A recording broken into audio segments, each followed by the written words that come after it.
Good morning. What is evolution?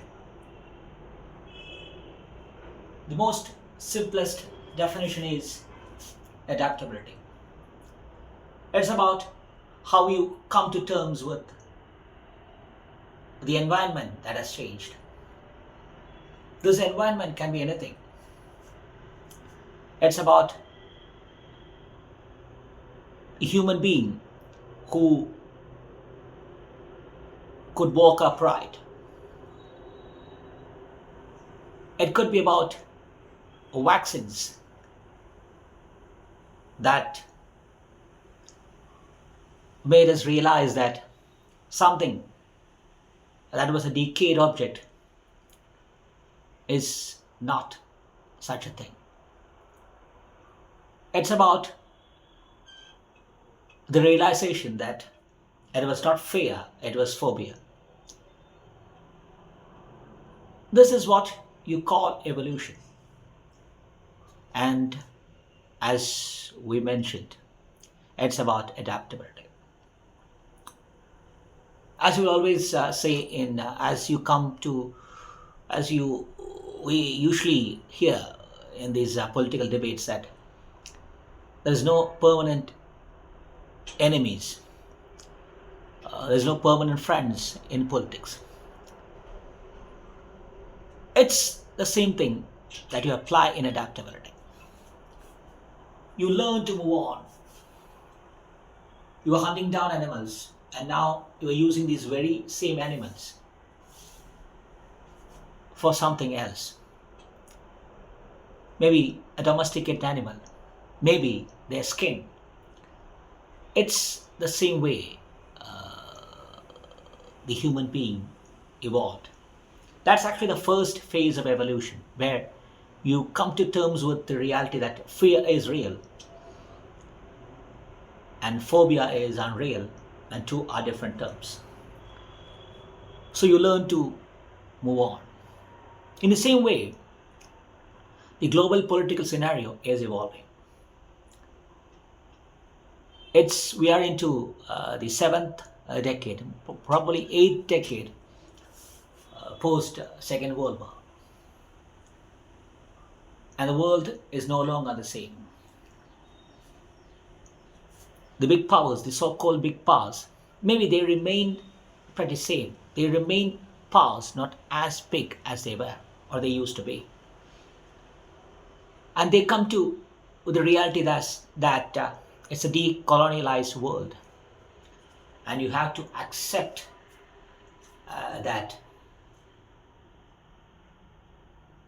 the term called domination, the term called colonialism, or creating colonies is something that will never happen.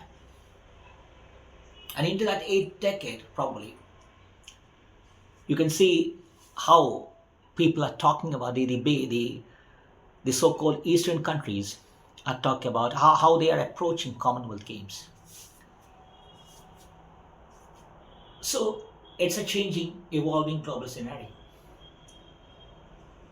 And you see the rise of these global south, these BRICS, and you see these power equilibrium shifting. And as we told before, the big powers realizing that the term called status quo is something that you cannot, that won't exist. It's about evolving. And this global south indicates the rising significance of the countries that had less voice in the pre Second World War world. Still, they are far, far, far, far behind the bigger powers. But still, the world still has to be repeatedly stressed, because it has to be stressfully used, because there must be a lot more stress laid on that word still, because the strategic significance of the East the so-called global south is on the rise. The superpowers, except Russia, are not blessed with minerals. Of course, Russia do have their own limitations, but still. And they need some outer outhouses, outer power centers where they can run their parallel machinery through destabilization by breeding the anti-socials.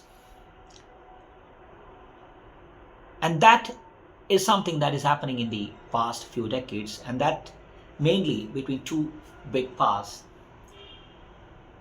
actually USA and Russia. And as Russia, there is a revived nationalism despite a dictator holding on to power for more than 2 decades. It's about a lost glory when they were Soviet Union 3 decades back. And he brings back, constantly invokes that lost memories or lost pride. And that is one power center, and the other is, as always, the USA. But this clash has come to a new dimensions where the destabilization, the constant destabilization that was happening has resulted in complete chaos where the global south, the newly, not a new term, but a term that has gained a political bargaining power, that global south has gained some power, and more importantly, most of these leaders realize that power. It could be Modi, it could be Sheikh Hasina. Even Sheikh Hasina has been, the same way, has been destabilized. Sheikh Hasina's land has been, this destabilization process, she is a victim of that destabilization process. Of course, she has her own faults. Still, many of these leaders, many of these global South power has realized that there is some potential. They need them. It's a world that is looking for de-dollarization. There's a world that is looking for a de-oil world. There is shale gas. There is what we told before, de-dollarization. So it's about insecurities creeping in, and some of the status quo has to be retained. And to retain that status quo, you must give in to the reality, to the reality that you have to give up the sense of superiority. The rising global right wing, rising immigration, Islamic extremism has given a new dimension to cultural socialism, cultural politics, where the immigration, the migration, the trade, all this will be revived to a new extent. But still, what is the most important thing is that still, we are coming back to that word still again, is that the bargaining power is limited, and it's a multipolar world. The power, the most powerful, may be still the very same, but they are not the only powerful. And it is this reality of global south that we must transfer, or we must transfer this newly found, or this new equilibrium, or this new scenario must be shifted to the homeland, India, and to Kerala, to realize the significance of this south. The South is actually a term that is synonymous with resource-rich societies with less bargaining power. And Kerala is one such.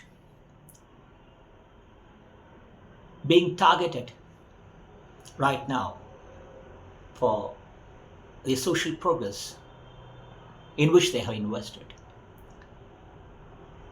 including this population control measures. And now, just like in the the geopolitical realm,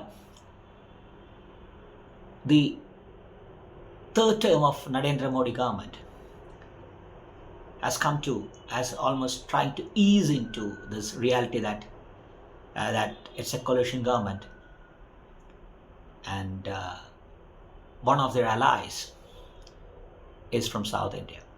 Of course, this South Indian ally has a narrow nationalist mindset, but there is still that space for global South. And this global South is trying to realize their strategic significance. That strategic significance is the most important thing. You can see what is happening in Gaza. You can see what is happening between Russia and Ukraine. When Russia is engaged in a war, when the countries like China is feeling that is coming to terms with the reality that their growth can only go down, and some of these developed countries in Asia, like Japan, is on the wrong end of demographic dividend. You must realize that things will change and how we can capitalize on it.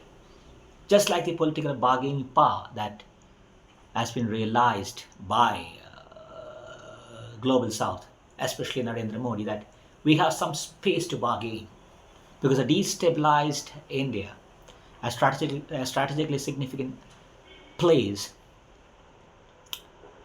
means that's utter chaos in Asia. It's home to South Asia. The Asia is home to the most busiest, the most significant sea routes. It's a very complex political, cultural scenario where there are neighboring states with conflicting cultural ideologies, or countries, nations that doesn't share a bond me despite having cultural proximity. That's the example. India is one example, and you can take the example of India in this South Asia. Nepal, Sri Lanka, Pakistan, Bangladesh. How do they differ? They differ a lot. What is happening in Bhutan? What is happening in Nepal? What is happening in Bangladesh? They are culturally on pause. India shared a good rapport with countries like Japan, but a cultural proximity to Nepal doesn't make them the best buddies. So this is what you call the evolution of diplomacy. It's an evolution of diplomacy. We can see the reaction of Brazil to some of these initiatives of China and Russia, despite the new president, a left ideologist. You can't say that China and Russia have a leftist or a government there. Still, for argument, you can say that they share some political homogeneity. So that is what you call the politics of evolution. It's an evolution where we learn to realize that we must alter the way we think, we move, we work to suit the demands. So That South, that diplomacy, that flexibility, that to an extent the global South is showing is something that can be emulated by Kerala. That is where we are dealing into that. We are reaching out to Kerala because it's a globally evolved world. Two wars going on. We have a new president who believes you can sacrifice nature for development, who's denounced or rather hailed as unpredictable, ultra conservative, but someone who feels that resources, including money, is for the homeland. Someone who thinks war is a waste of money, if not evil. So you see these contradictions coming up. You see a president who wants India to be stable, who raises issues related to who that can relate to the present government in India, including the issue in Bangladesh related to minorities. So you see an evolving scenario. You see trade gaps. You see, we have discussed about the post-immigration world. But despite it's a post-immigration world, the big European powers need human resource, even if it is for a blue-collar job, for the kind of social structure they have. Most of the countries in Europe are double the size of India, but the entire population of Europe is less than that of India, much less than that of India. So you come up with the first thing that the first picture that it evokes is that of social progress. Less density of population, more space. More space means more space for nature, more space for resources, more space for recreation. Recreation, nature, resources. You see social development, a healthy social environment and a healthy economic environment. So from there we start. They can't go on without human resource. And what kind of human resource they want? Let's go into it.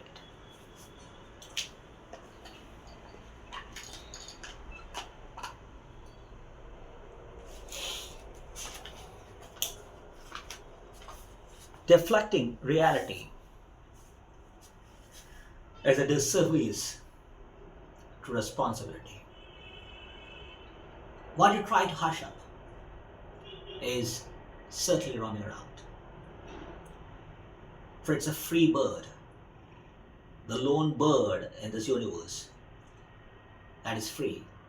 And it will come out, maybe as a hurricane, maybe as a heat wave, or maybe as inflation stirred up by a rising price of medical equipment.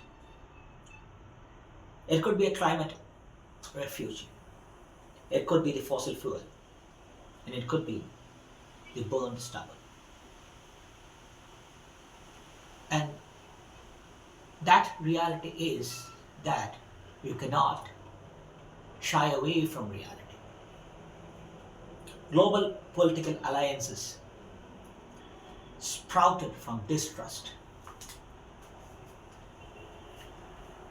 from desperation, now is the norm.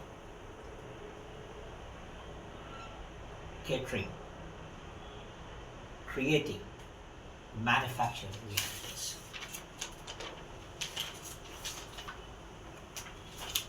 Where you see these big players, they are sort of forcefully easing into a multipolar world. It's a complete submission where the indiscreet zeal to conquer, derailing institutions, has manifested in the close post-globalization world as a crisis of immigration, Islamic terror, and complete social unrest. You need resources, but you can't opt conquest. You need people, you need workers, but can't give into occupying the space. It's a complex mix where you need to balance the cultural scenario along with the social economic prerogatives.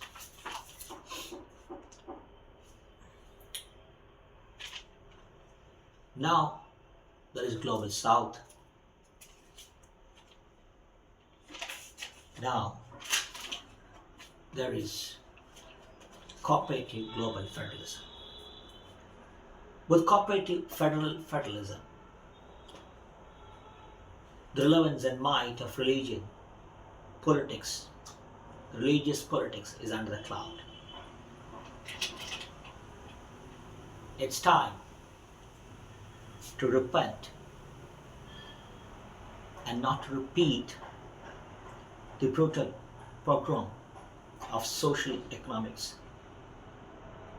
and supplanting with political economics. It's about political economics, it's about social economics, because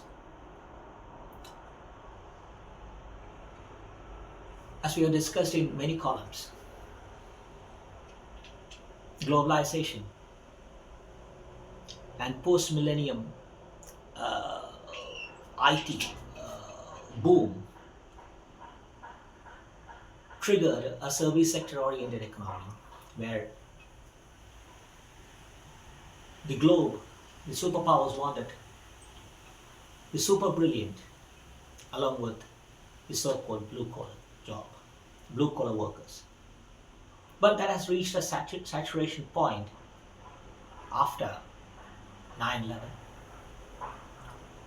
and post 2010 with Islamic terror creating complete chaos in the social scenario, with the far rights coming up. First with a call to protect jobs, protect the society, where the citizenry losing their space for job, they seemed to have they felt excluded. It was actually a reality, especially in a very low populated countries like Europe and America. They felt that their jobs are being taken away. But then, in the last 7 or 8 years, you have seen that there's a shift to a political right where you see these cultural wars. And these cultural wars, they have reached a saturation point right now in Syria, Gaza, where you realize that each and every power is willing to give up their supremacy, despite being unwilling. Actually, you can see the silence of these Islamic countries, including the Gulf, in the ongoing Israel-Hamas war, because oil is no longer the most sought after option. Still,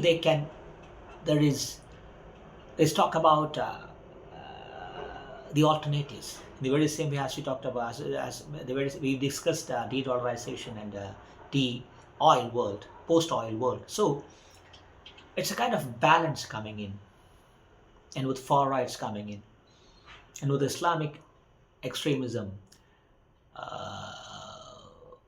creating social unrest, you come across different social decision, and this social decision has the biggest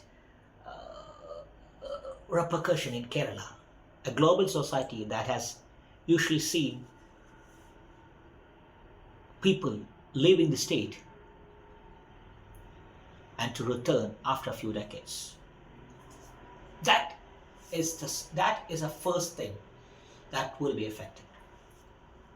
The shift of Malayalis to Gulf is no longer the norm. At least in the last decade, you see more people shifting to Europe. And probably this shift, this is actually not a migration. This has come to, we must realize that this is not a migration. This is actually an exodus. And that exodus, how long, how far will it go? That is where the changed global political scenario and the bargaining capacity of global south will be crucial. And in the very same way, the south of India and socially superior Kerala, although almost it's on the decline,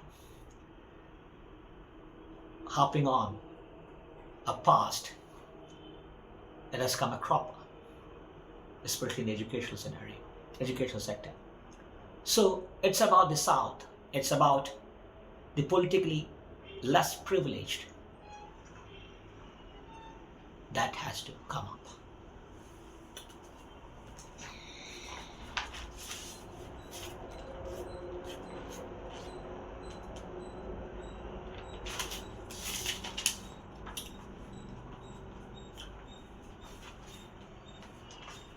You come to term, you are hearing the term friend sharing, decoupling, internal external migration. And this internal external migration in Kerala is actually the very same thing that is happening from the Gulf countries or the Muslim countries to Europe. People leaving Kerala have a space in Europe, but people coming to Kerala from the fag end of social development in India is adding nothing to Kerala. The second thing is climate change. It's about policies that has to be adopted. With even agriculture taking toll on nature, including the usage of water, the stubble burning and all these things. And agriculture is no longer seen as an option or a profession.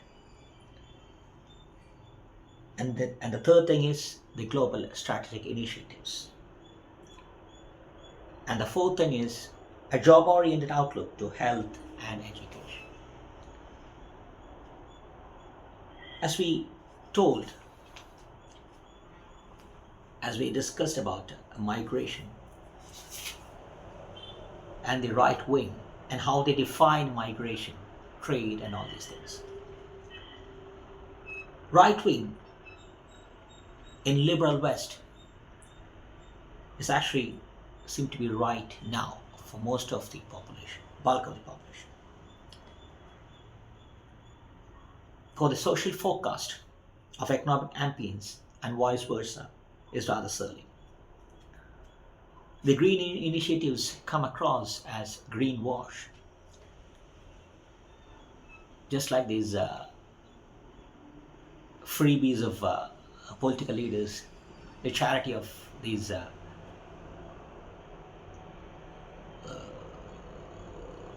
the corrupted businessmen. This just invokes laughter and anxiety. Right wing could be right or wrong, but there's a lot of space left for them to involve, to engage. Because destabilization of social fabric can never create a superior economic milieu. The recent economic Nobel Prize winners, they talk about that.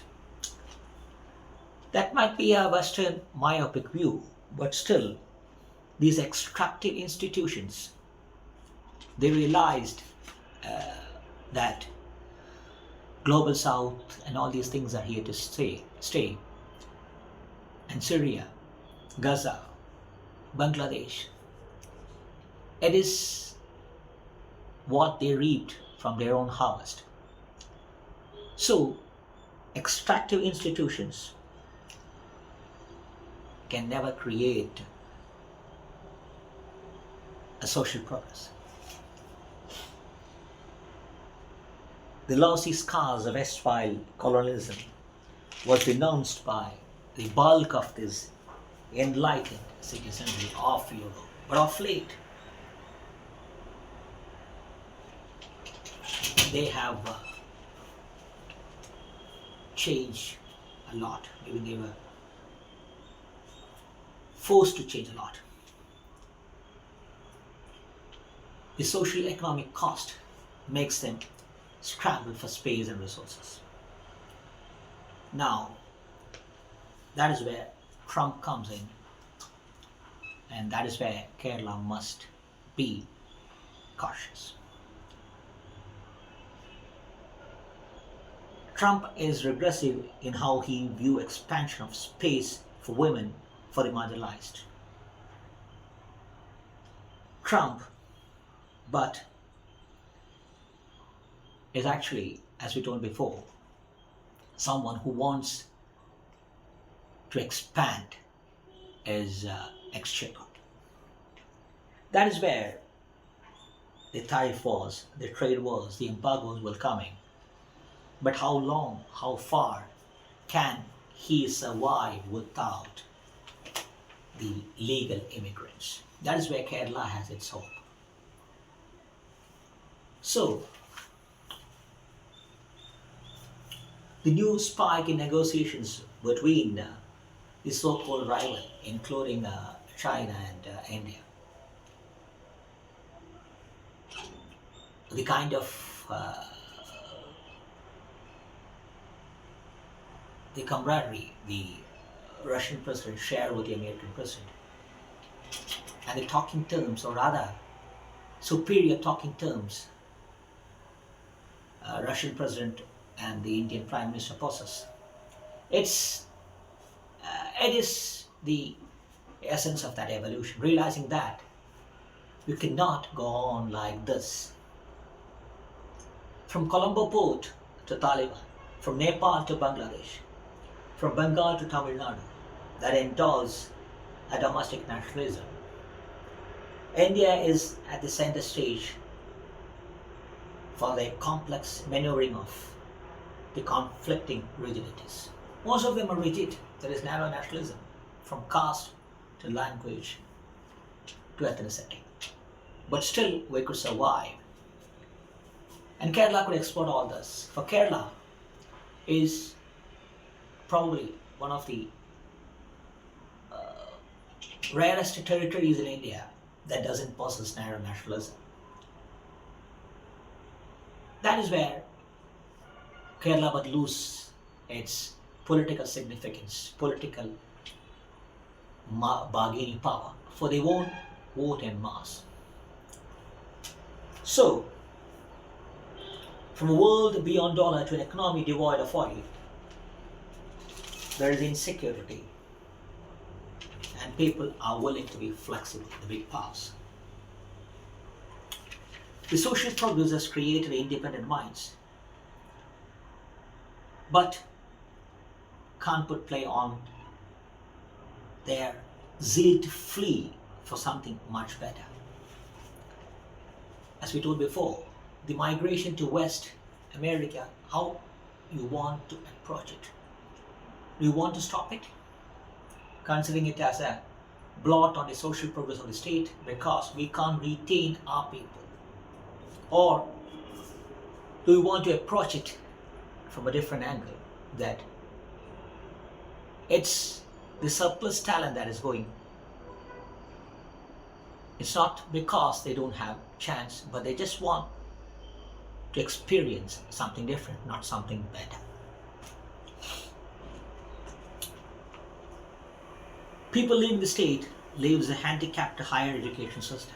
That is where, and replaced by internal migrants who epitomize as we told before, the fag end of India's social progress that didn't take off. You can see how Congress, the space of Congress, the roof of Congress is dilapidating. It is because of the social investments that they didn't make. So, the immigration to India, to Kerala, hasn't added anything to Kerala.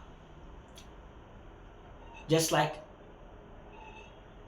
the blue collar jobs that we exported to Gulf, they didn't add anything to Gulf economy, but to Kerala. Of course, we have discussed that in another video where how we didn't channelize it for development, but for a real estate boom. That's a different topic.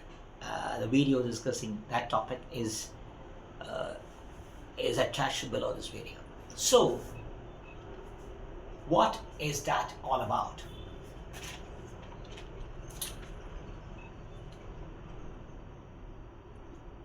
It's, as we discussed before, it's a post-migration world.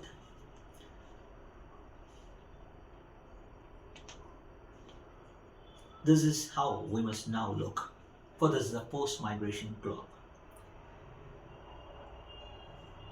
This has never been there for a long while, but skirmishes are bloodlusty to ignite larger burns that can decimate an entire yesterday.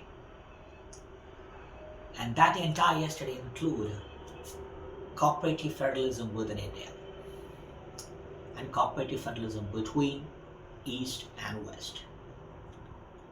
So it's about tapping into these possibilities, these uncertainties as possibilities.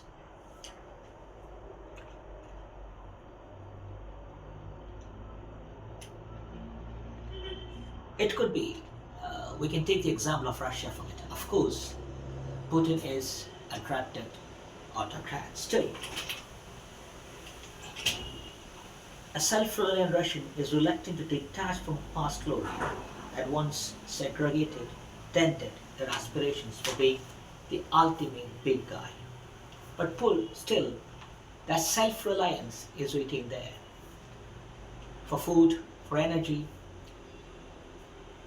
there is less or rather zero imports in Russia, or rather to Russia.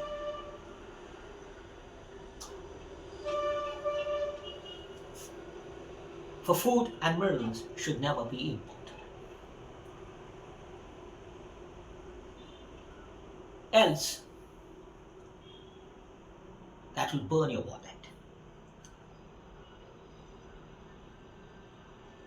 That could trigger narrow nationalism. It could be a domestic miniature version. It could be anywhere in Barcelona, it could be in Jharkhand, it could be in Telangana, it could be in Taiwan. 4. There are people who separated themselves to be free and who wants to be separate. This separate identity must remain self-reliance, not separate narrow nationalism. That is where Kerala can set the model. A society of progressive and inclusive values with broad global outlook and reach. It must arrest the tendency to flee the space. It's about absorb how they arrest the tendency to flee and how they absorb the incoming, how they deal with this immigration in a cooperative federalism.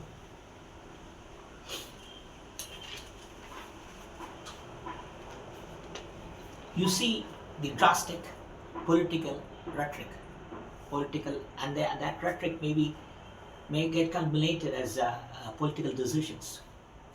Revolutionary measures including population control and social upheaval has been completely been discredited for their lack of, as they've been the social progress, the kind of political scenario. This political scenario has forced countries or territories to denounce the fruits of the social progress, for the lack of political bargaining power they they create. A least populated society doesn't have a say in a political system just because of the social progress they had. Because population control is one of the indicators, one of the supreme indicators of social development. And the states, the socially backward states with increasing population, have a say, have the most, they hold power. So in such a scenario, you see these drastic steps. They call for population expansion, including the ally of NDA government, Chandrababu Naidu. This is disrupting. This is a result of the denial, the constant denial that the South has faced, especially Kerala. This is kind of political intimidation. That it's a tactic, political intimidation tactic now that the Telangana government, the Tamil Nadu government is using for the measures they took. For they were cornered for the social, they cornered for the initiatives they took to control population. But political intimidation of all forms that include forceful promotion of dollar or forceful promotion of population must be quelled at the earliest. For decongestion helps resource. We need investment in education, in women empowerment. For we have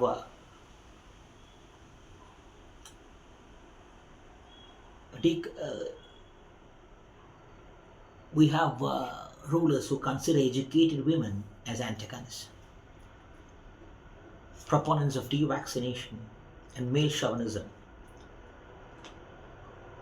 You can see how they gain power and they gain credibility. So in such a scenario, these kind of political decision to depromote social progress will have economic spillover effects. And one such is this initiative by, or this intimidation tactic by Chandrababu Naidu. And that is where Kerala must realize the significance of South, like the global South. That is where we use that global South as a metaphor. It's a realization of the evolution that we have gained more space, we have more listeners. We don't have to talk as loud as we used to talk because we will gain listeners. We have that power, we have that space, and we must bargain quite discreetly. Averting the gaze from complex decisions by mystifying comfort zones of generalizations, and that will take you only to the dead end. Mystifying those unexisting comfort zones, they won't take you to destinations. And that is where Kerala must, as we told before, an education system that is attached to the job market.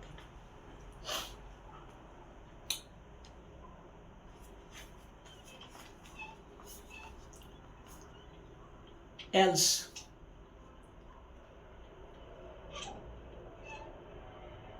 we will eventually have an encounter with disillusionment,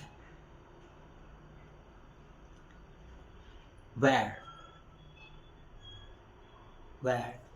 we see the enlightened citizenry is becoming averse to democracy. The voting percentage that is constantly on the back foot or constantly coming down, even in the West, even in Kerala, is an indication of this. social political decisions, economic decisions, political in nature in most of the countries, especially in India, a multi-party system like India, and they have disastrous ramifications. Soft peddling an anemic pill for these nuances is often hailed as welfare measures. It's actually procrastination of eventuality, where you write off not debt, but the courage to accept that your future generation is becoming debtors. It's time to chalk out an open immigration policy where accommodation and resources are weighed. For depoliticized post U2 world, you have hardly anyone to emulate, to idolize, and political solutions result in washout of elections. For migration is an internal exodus, and immigration is an external entity. They are disruptive, and to regain the equilibrium, you must be bold enough to fish in those troubled waters. It is this boldness that has to be shown. Because disruptive technologies innovate, but when they disrupt the tranquility, it's a disturbance. It's how we enroll as an insider in every society. That's Trump's America. To supplement the crunch for resources, Trump can't disrupt the South and the North and the East. And in the same way, India cannot disrupt the South, and South includes Kerala, because a superior social milieu is always revered, and you need that. That takes us to the stage of the brewing discontent. And that is seen in this job market. Why this appetite for outward migration when you have a sound, safe social climate? You end up in education. How that is not.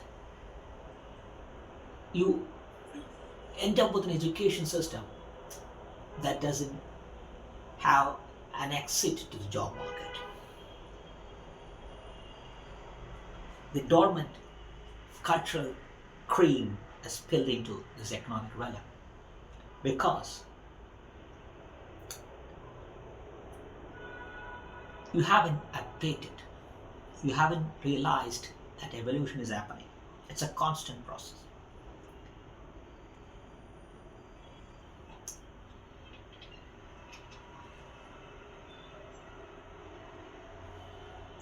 The political concept of India, they always thrived on this unorganized labor market. India is home to that.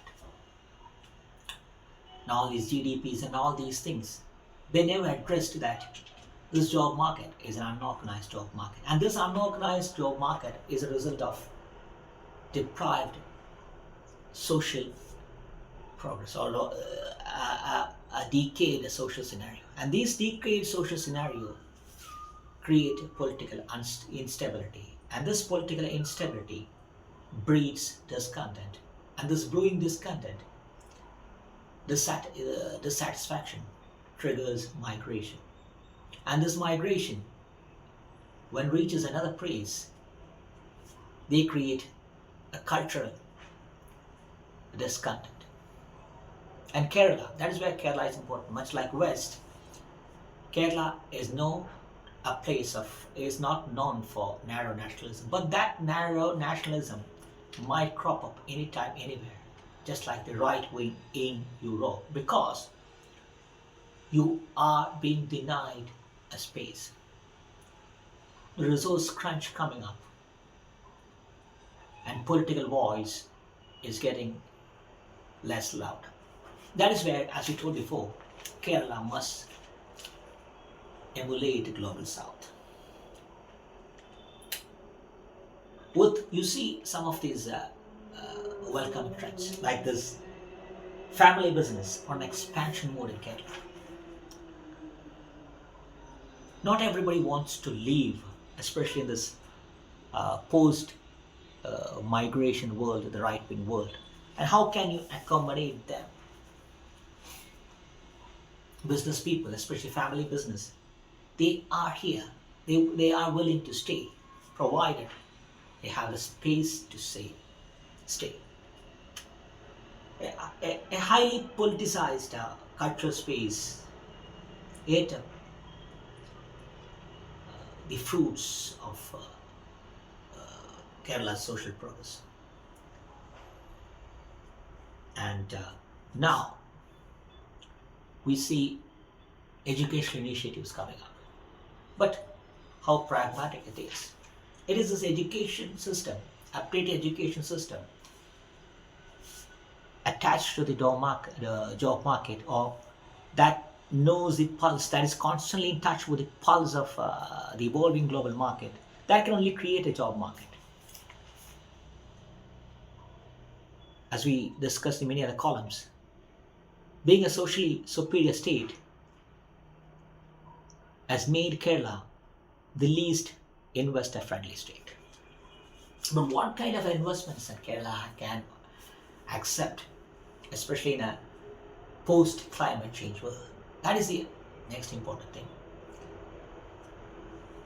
Kerala is not conducive for those big investments. It's not a space for mines. It's not a space for big industries. What we want, that is not a disruptive technology, as we used to tell. An economically, ecologically fragile state, small state, we don't want all these industries here, but we want people who can be employed in all those industries. That is not conducive here. That is where this balance of social green economics must come.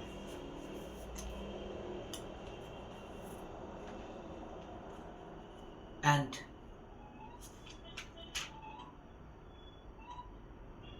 this 4-year degree, how can that be managed? Is it in with maybe in Kerala, where there is much better social progress, you can see people can afford to wait an additional year for a job, but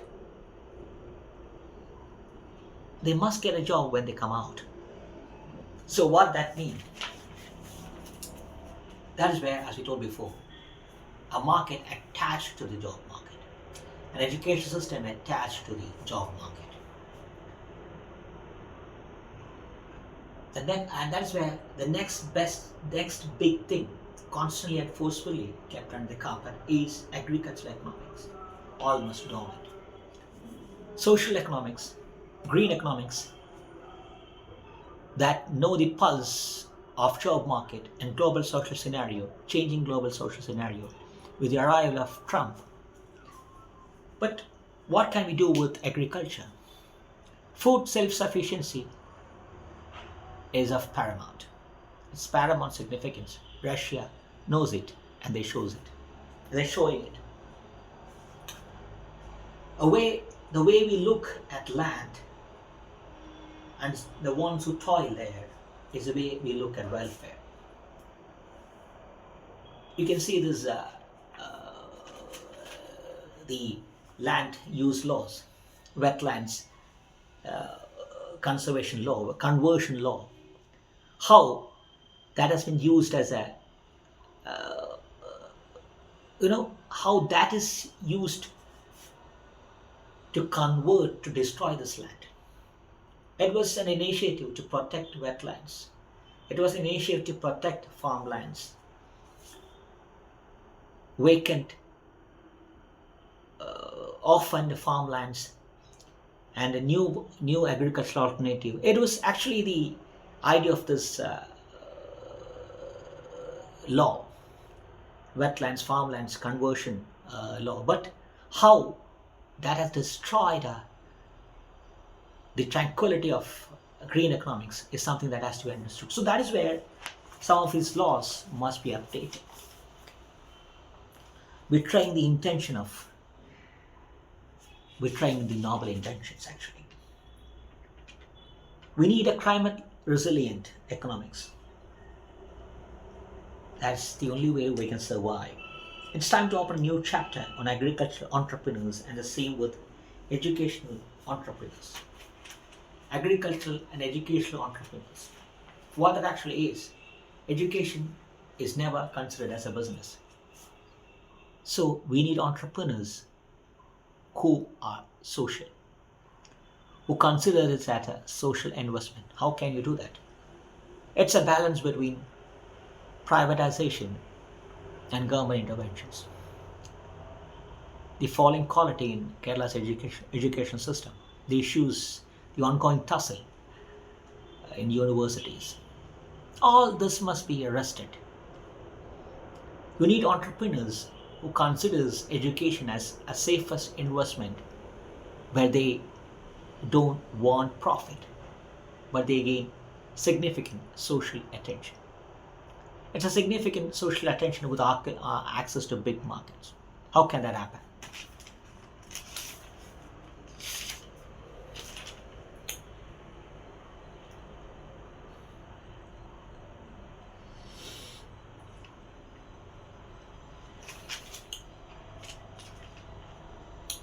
For education, much like this agriculture, is a quaint land abandoned by the policymakers. And a quaint land abandoned by the policymakers will never be in the proximity of a lush meadow, but soon be the shelter of a nature that has set herself free from non-communicable diseases to lifestyle diseases to landslides and drought that is eating into Kerala's health sector. The resources, the money, the manpower, they can't match up or they can't rise up to the level of strain being put in the resources in the health sector. These are it's a chain, social scenario, dilapidating social scenario, and disregard for green economics. You see how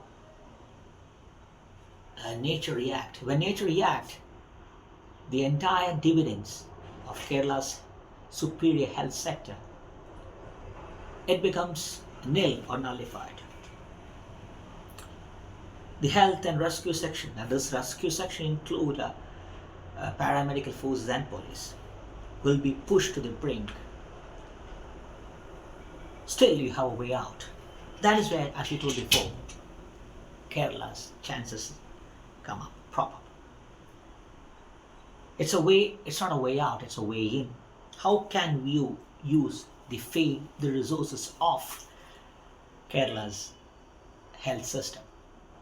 More paramedical courses, more paramedical institutions, more paramedical job market. It's the way to tackle. Education, health, and economic progress always coexist. For the much awaited transition to awakening, that will happen only when these three are in harmony. Now we are into climate finance. A globe-trotting Kerala.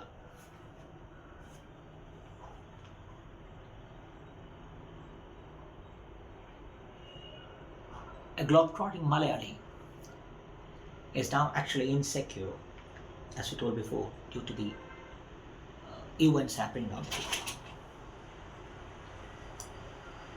You see what is happening with this green finance around the globe. So, we see Delhi is talking about congestion tax, oxygen powers, and that's not a good sign. That's not a the road through green fuel.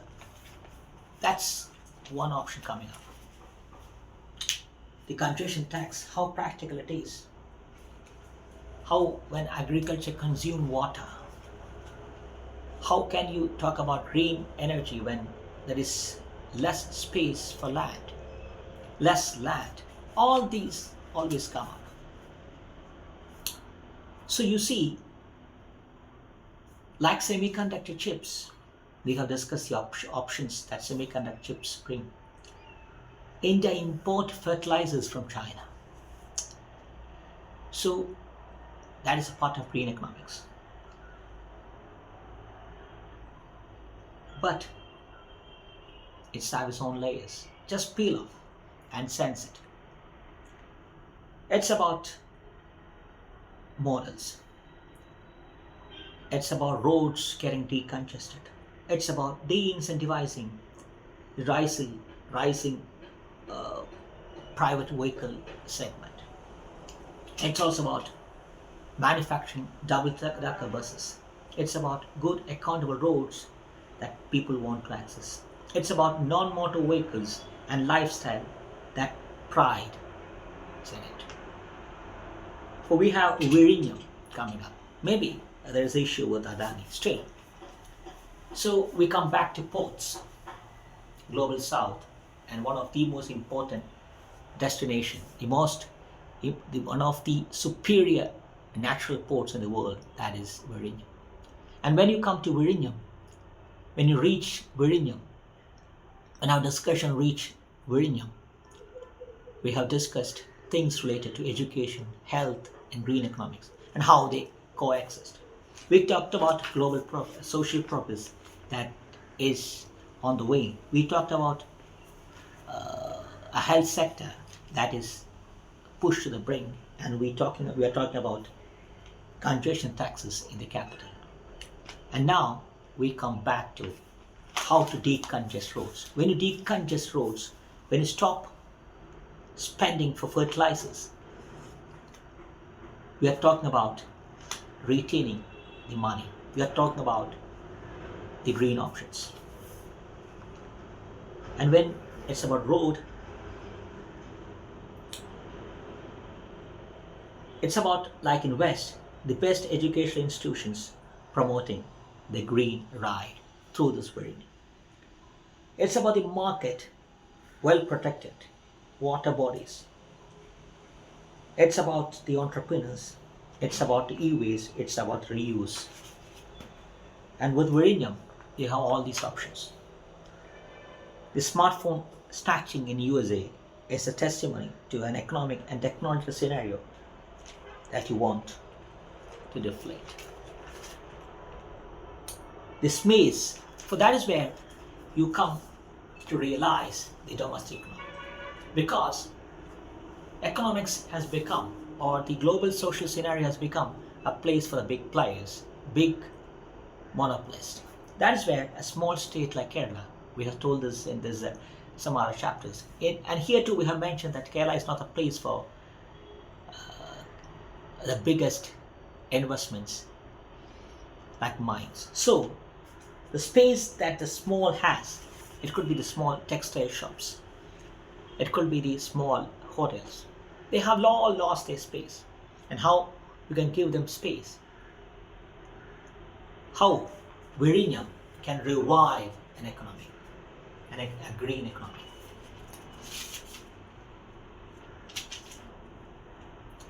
It's about creating a level playing field that will lend to a small app maker, a street vendor. It's not just about the big mall employing 100%. It's how, why, when, how you purchase, and how you define purchase. Because Ambassador is on the way back, maybe a bit more luxurious. There is Vazio, there is Zudio, and online brands vying for space. So, and they try to gain market.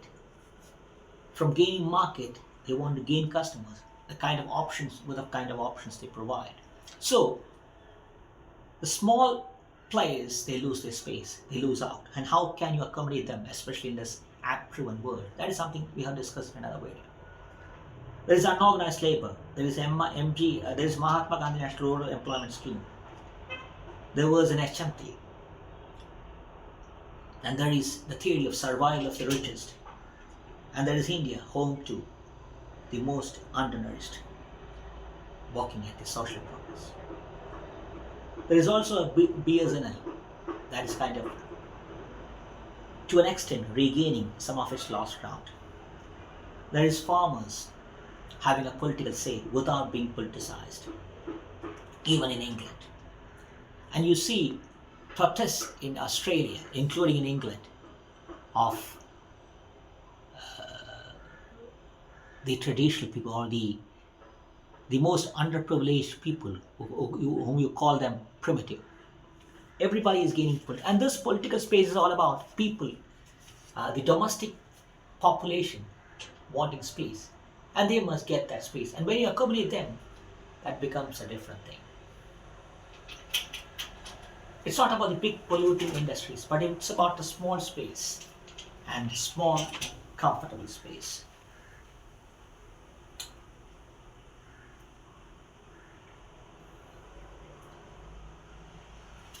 For the big players, they talk about eliminating of competition. We have discussed that in another video. And this elimination of competition, this accountability, that is taking a new dimension. How media world is now coming up in arms against Google and all these things. So the small players, or the kind of the middlemen, they are gaining, or the sidelined people who make investments, they gain space. And that sidelined people include this gig economy. You have the Minecraft, an online game major, venturing into outward space. So what about video games? What about the public places? How can you revive an online app space? How can you create app makers? How can you create healthy playing grounds, fields where people rejuvenate themselves? Open public spaces where creative works. All these things will be discussed and can be discussed in the Trump era and in the Uranium era for Kerala. For open playing spaces, healthy farmlands, small domestic entrepreneurs, they have healthy social economic dividends.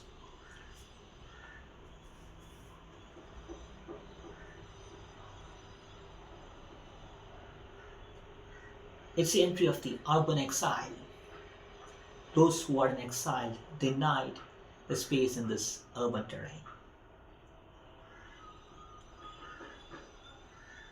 So, the social relevance of guarding the green economy and the small players are being forcefully obliterated by the so-called elite, but that has been tackled now. And that is where we come back to Global South, a politically insignificant entity or union of or leftovers of a colonial world. They're talking about expanding the UN Security Council, eliminating veto. So it's about the space that the so-called marginalized has gained, and that is where South and Kerala come up, and that is where the small players in Kerala come up, and these micro points, the micro assets come up. So all these are related in one way or the other way. The tax slabs,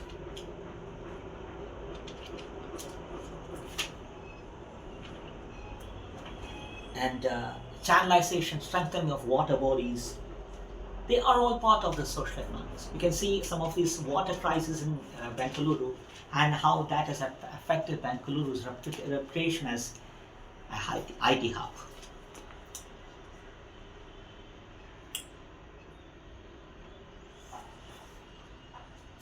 Now, that is where that is now we are coming up to now we are coming into the tendencies that has been that are the result of this evolved social scenario. We talked about the social investments that we have to make and the political bargaining power without resorting to narrow nationalism that we must gain.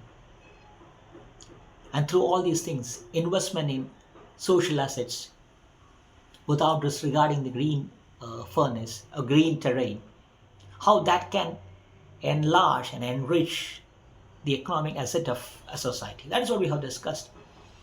When we respect the nature, the investment on health goes down. That's the first thing. And now we must come to the spending pattern of the state to analyze how we have evolved, or rather, disevolved, if that word is correct. It's the gold loans, it's the share markets, it's the constantly decelerating tendency stays for investment.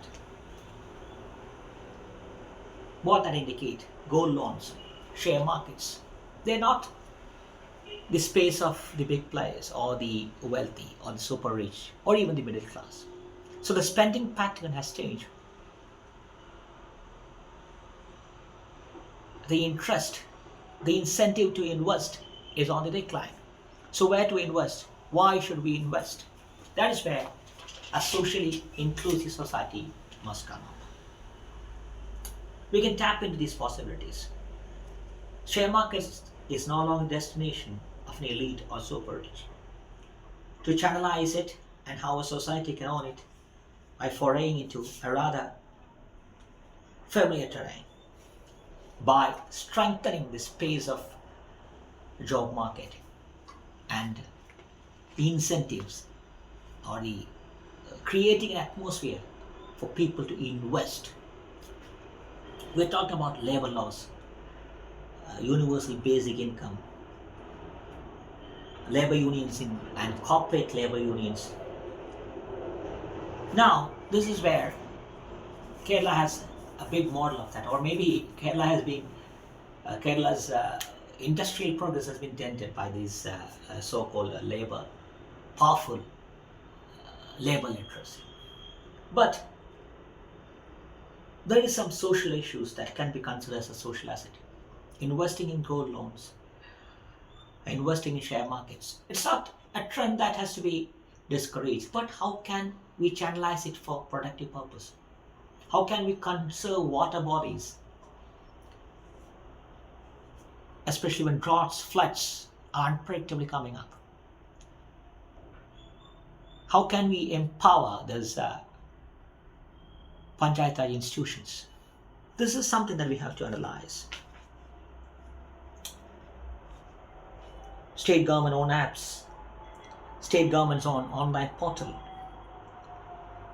and how nightlife can be encouraged using the superior policing system that Kerala has. All these can be analyzed because nightlife brings us, of course, there is some light pollution, all these things. Still, nightlife brings up space and opportunities for economic investments. And of course, that is an indication of a superior social progress, because you see people talking about, even in West, about educated women snatching their jobs, just like the mobiles being snatched in Europe. So when such things happen, it's also an indication of how a society develops when women get empowered. In the same way, nightlife, with the shifting job scenario, there's more space for development. And when you see nightlife, an orderly, vibrant, safe nightlife, especially in a post-wedding world, that's a bigger incentive to invest. And that's in the same way water bodies, because water bodies are part of Kerala's culture, especially a small state like Kerala, and how you can use it. We are talking about heli tourism. Uh, we don't know how that go that they'll gel with the green economics. Still, reviving water bodies will be a big asset, especially the tourism sector. And when you revive tourism sector, it has spillover effects in the entire space. It's jobs coming up. It's green economics coming up.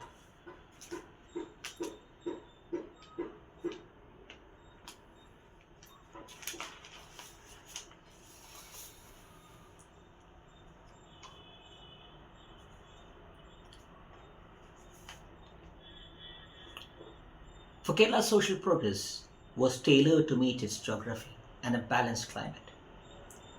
The former now shaky and the latter on the offensive. And it's not a mineral rich state that suit the bigger ones. So insecurities and uncertainties emanated from a fractured neighborhood and fluid globe henceforth is the epicenter of new economics. Last thing to be considered is whether USA repents. First is to relent. Whether USA repents, whether USA repent its sins for the destabilization, for creating extractive institution, we don't know that. But the new order is here to stay, and Kerala has their say.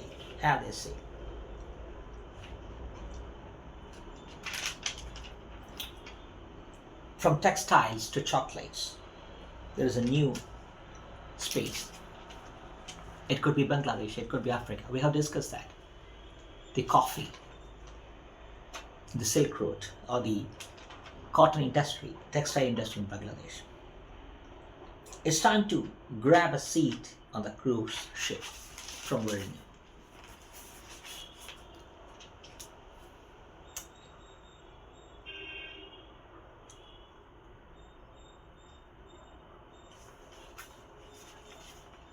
So we need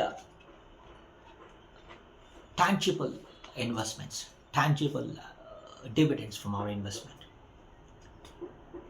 from swamps to barren lands.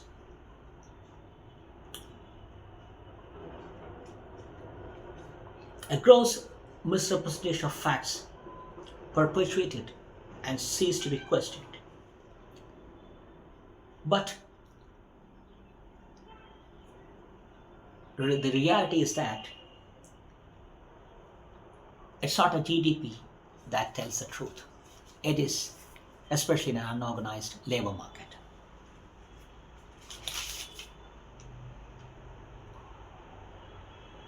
So,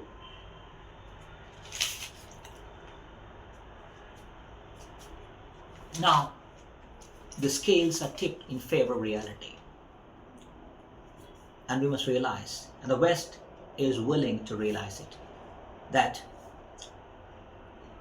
instability can only rot on the fruits. Defunct notions, social theatrics, is de-escalation of economic unrest. The instinct to conquer, the instinct to destabilize can give you no dividends. So, environmentally bankrupt, socially intoxicated economic policies permeate chaos. It's a lesson learned the hard way. The plummeting social capital now include human resource, as we told before, related to demographic dividend. So, as we told before, we must realize our political bargaining power. And that political bargaining power include the technical know-how. It could be the pharmaceutical, it could be the semiconductors. In a very fluid global scenario, Technical know-how must be the terms of talk. It must set the terms of talk, or it must be the agenda. Because how long can we go on importing? How long we can lay submissive? That has to change. And it is this change that we are talking about. It's this change that we want to trigger, especially the new political bargaining space, especially after the new political bargaining space that we have gained. We must learn to catch and sell a fish rather than buying it. And that is where this know-how can help the educational system, and that can create a job-oriented educational system. We are talking about ONOS. We have discussed how Kerala can use Shashi Tharoor to create a new online educational system by using his cloud to bring up the best educationalists around the globe. So, with productive education, a school of education that doesn't depart from job market, that want to engage, must be brought to the limelight. Shying away from opportune moment when superpowers swoop in for strategic assets is unwelcome.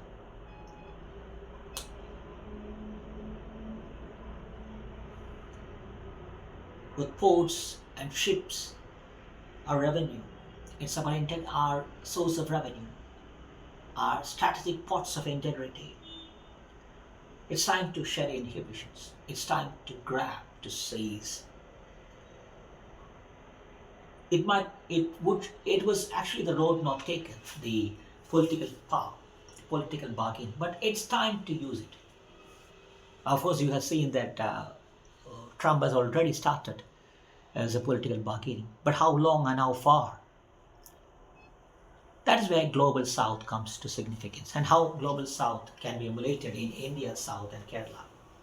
Because this technical know-how, especially Kerala's educational system, that produce the best doctors, that export the best paramedical staff, including nurses, and India, pharmaceutical market, how we can enhance it, how we can attach that to our education system, and an industry that doesn't loot lots of land, or the economic peace, or the green peace that we are supposed to retain.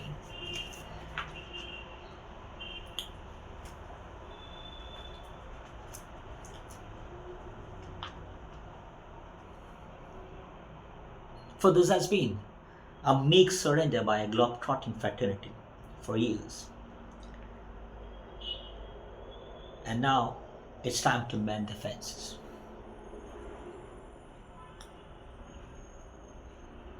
The tectonic shifts, unmasking the fluid crust, is the reality. It's a new norm. As we told before, productivity has been never linked to quantity. That is where we must analyze that it's about quality.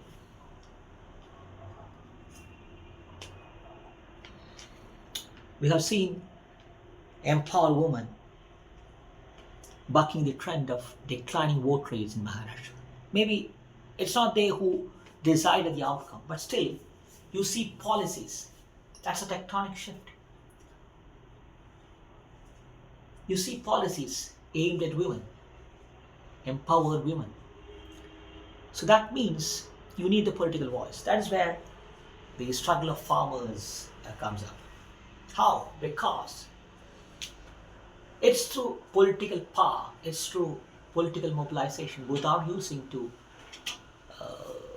electoral politics that has given them the space to raise their voice. It is this voice that has to be understood.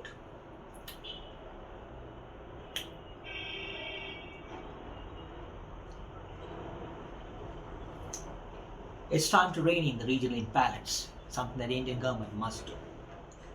Because it is this regional imbalance that has created this global south. And when this global south realize their potential, you see a West giving in. Trump might not show it, but the political decisions, you can see that they reach out to the West, the East, South. That's something that we must analyze, and that is where Kerala can learn, as we told before.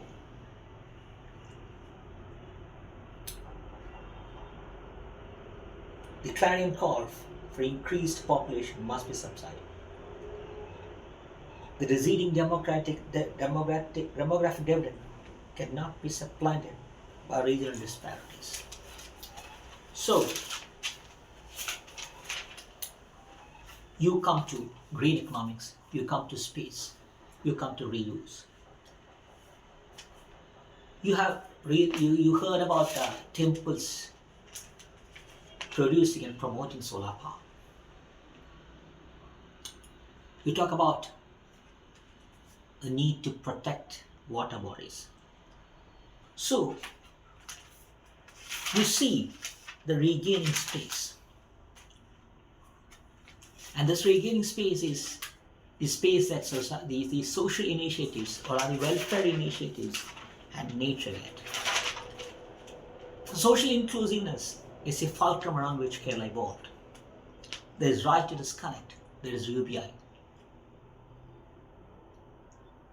Decades before, even a few decades back in Kerala, this was possible, this was here in Kerala, decades back. Nature held to ransom is the final destination one chooses. You have plastic conference along with this climate conference, where this sense of distorted development, unwilling to yield, and is coming out in the face of greenwash. KSAB is now at the receiving end. Years of welfare and a marriage of convenience with political and electoral convenience has emptied the pockets. That includes KSRTC. That is where electric vehicles each charge emanate. That is where possibilities start with courses, professionalism, entrepreneurship, and public investment in all these fields. Else, squandered would be a meticulously sculpted welfare tomb. How long we clung on to theory of retention and foreign independence. Both evaporated. At stake is the relevance of social theory of retention and social self-reliance. And this will culminate in economic self-reliance. A more turbulent Asia with a tacit alliance of big players bleeding their own resources of both big and small left wandering. That is Syria and Gaza. So, you come up with options where you revive your welfare, you revive your nature. Kerala economy can be a market post-Virinja, and migration must not add to our worries, but to our opportunities, but our options. There is Killa, there is ASAP, there is Kerala Bank. Economic parameters revised to suit the realities, not the fantasies. Educational institutions as incubators. Economic incubators never recede from it. Economic derivatives of long lifespan.